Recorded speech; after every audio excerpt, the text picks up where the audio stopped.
Yes, hello and welcome YouTubers and Doctor Who fanatics to a nice quick top 5 video. For today's topic for this top 5 video, it is my most wanted items I like to add to my collection. So have no further ado, let's begin this top 5 Doctor Who video.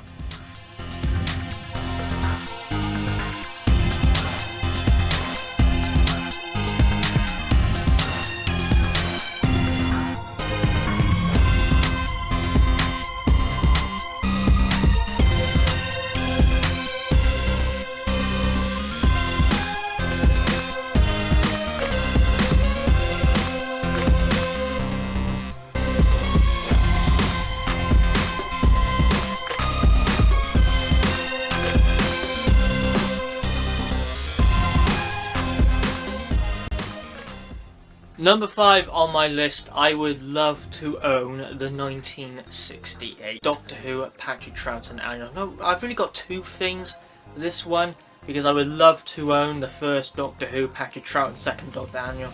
But another thing I would really like is to actually own Patrick Troughton's signature, to have that signature in my collection. I really got the annuals for great prices really, at £10 for the 1969 annual. And I got another 1971 annual for £10 as well, so I've been really making these annuals not notoriously difficult, which they claim to be. But yeah, I would love to own the 1968 annual because I'm a massive fan of Patrick Troughton, to actually have its signature in there. It doesn't really matter if it's a 1968 annual, but any second Doctor related item or Doctor Who book or whatever, that would be absolutely wonderful. You know, I've seen it on Amazon, sorry not Amazon, eBay, that it was no price to £200 for a Target book at the Web of Fear with Patrick Troughton's signature in. I would love it to be a hardback, but that might be wishing quite a lot that way. So number 5 on the list is the 1968 Doctor Who annual, and as well, lovely to have Patrick Troughton's signature as well in there. Number 4 on the list would be, it's quite a big thing, the complete collection of Doctor Who Target hardbacks. Now I have got the most hardest one out of the way quite recently, with a very exclusive Doctor Who Target hardback release by Tandem Press, being Doctor Who and the War Machines WHN hardback, limited to 10 copies. A very rare exclusive release. But yes, I would love to complete the Target hardbacks. Now, I think the Target hardbacks is this. A lot of people want to complete this range, obviously. I think the most craziest I've seen with the Target hardbacks is like 200 quid for the Invasion of Time, which was an Onyx library, but still, that is pushing it. It's £8 on Amazon, you donut. And the thing is, if you look properly, you can get the Target hardbacks for brilliant prices. You don't have to rush around and spend a stupid amount of money on them. If you look in the right places, you can find them for bargains, and I've got pretty much all of them for bargains.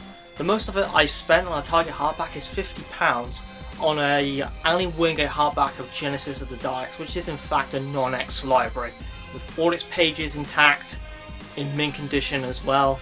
It's a gorgeous hardback, but all of my Target hardbacks I've spent on for nothing at all. £25 for Pyramids of Mars, 28 for the Cave Monsters, which was a flipping bid as well, 50 for Genesis of the Daleks, £5 for one of them, which I will keep secret, which I got recently.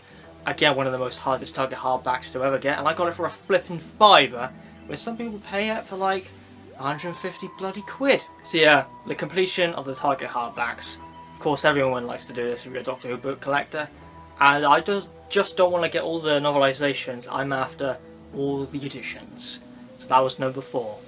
And number 3 would be the Doctor Who Frederick Muller original of the Zarbi. You know, these are among the first Doctor Who books to ever come back, and recently they have been reprinted by BBC Books as well. But yes, I'm after the good old originals, I am.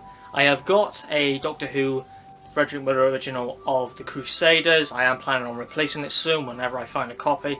And as well, I've got a non-X library edition of An Exciting Adventure with the Daleks, the original. And to own that in non-X library, it is a massive treat, considering it was the first Doctor Who book of all time, and they were mainly sent to libraries. So as you can tell, the only original I am missing is the Zarbi. It makes perfect sense of why I want to add it to my collection.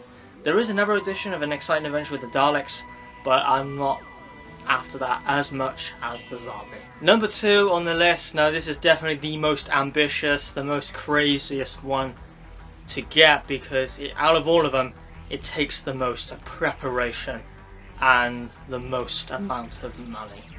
It would be this Doctor Who, a full 60s episode on 60mm film. Now, I'm not talking about the whole bloody story, that is frankly impossible, that is, but one episode, a single episode. That is one of my dreams. Of course, Doctor Who on 16mm is notoriously rare. It's like one of the hardest Doctor Who related items you can ever get in your collection. Anything Doctor Who and it's on 16mm, it's rare as hell, that is. And yeah, there's not a lot of people who have this sort of material, they don't. And you know, 60mm collecting, it's more of a hobby, it is. That's why this thing is still around.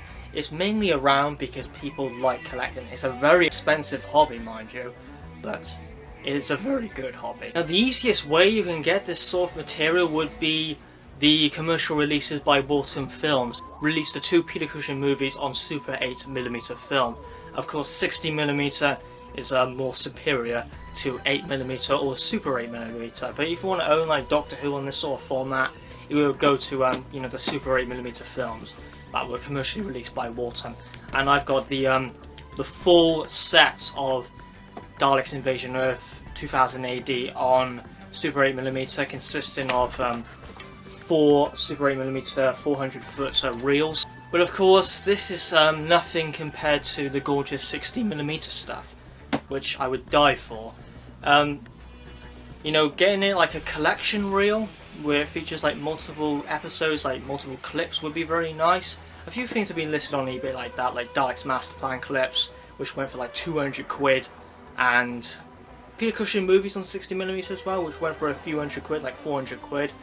But the big one would be only in a 60s episode on 60mm. There's been a few 70s, which has gone for quite a bit of money, but a 60s episode one is what I want the most. Yeah, 60mm stuff can go for some heavy stuff, really. If it's, I'll just do work it out what each one really goes for in bid. For like 60s episode clips, if it's like a collection reel of like from different stories, obviously just like loads of clips from one story, let's just say the Daleks Master Plan for example, or the Invasion, it can go for like 200 to 300 pounds within bid, pretty crazy. Peter Cushing movies around about 300 to the 400 to 500 pound area, and then to the 70s episodes it can go to like 800 quid, and for the 60s episodes is around about 700 to 1,600 pounds. It's the highest I've ever seen a 60mm film of Doctor Who to go for is The Land of Fear episode 1, which went for 1,600 pounds. And I don't even think that was the original as well. I think that was just a transmission copy, and I don't really mind which one I get. If it's an original, that'd be flipping mind-blowing. A transmission copy or dupe, it doesn't really matter. It'd just be absolutely wonderful. And since I love 60mm film collecting, not just with Doctor Who but in general, it would be a treat and a dream. My most wanted Doctor Who item to add to my collection is actually a Doctor Who book. My most wanted Doctor Who book and my most wanted item of all time. It is in fact the deluxe W.H. Allen hardback of the early years. Yeah, this is one of the most hardest Doctor Who books of all time to get. It's a lot more rare than these guys, and yeah, it's one of the most valuable Doctor Who books of all time. It will go for a crazy amount of money. I've got 2 of the special W.H. Allen hardbacks. I have the Key to Time and the Celebration hardback up above me. Those are just gorgeous Doctor Who books. The Key to Time I got in the Ultimate Showcase. It's just a fantastic looking, vibrant Doctor Who book. And the Celebration I acquired in Showcase 48, again a very stunning Doctor Who book. I would love to add the early years deluxe hardback to that. It's limited to 200 copies and has only been listed, from what I can tell, 3 times on the internet from what I've known. Twice on eBay, even though one of them wasn't relist, but it was from the same seller, and then another one which is definitely asking for a lot of money. So yeah, that was my top 5 most wanted Doctor Who items I would love to add to my collection. Now, what is your top 5 most wanted items you want to add to your collection with Doctor Who? Place it in the comments down below. So, of course, thanks for watching this little quick top 5 video. If you liked the video and enjoyed it, give it a snazzy like, subscribe to the channel, because of course more Doctor Who snazzy content is to come. So thanks for watching, see you in the next video, and of course, have a good one.